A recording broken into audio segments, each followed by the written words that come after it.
চট্টগ্রামের সাতকানিয়া উপজেলার চরতি ইউনিয়নসহ সাতকানিয়া ও বাঁশখালীর বিভিন্ন বন্যা কবলিত এলাকায় অসহায় ও পানিবন্দী মানুষের মাঝে ত্রাণ সহায়তা বিতরণ করেছে সিবি হসপিটাল।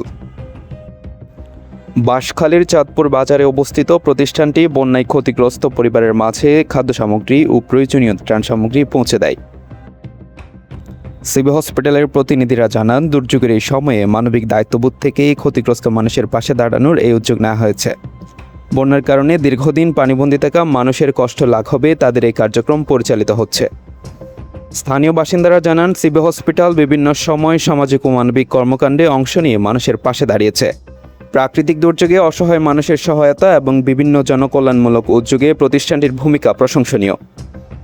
বন্যা পরিস্থিতিতে সাতকানিয়া ও বাঁশখালীর বিভিন্ন এলাকায় ত্রাণ বিতরণ কার্যক্রম অব্যাহত রাখার প্রত্যয় ব্যক্ত করেন সিবি হসপিটাল কর্তৃপক্ষ। সহকর্মী নুরুল ইসলাম সাকিবের প্রতিবেদনে আমি আবু সাইদ মোহাম্মদ সোহেল, WTV।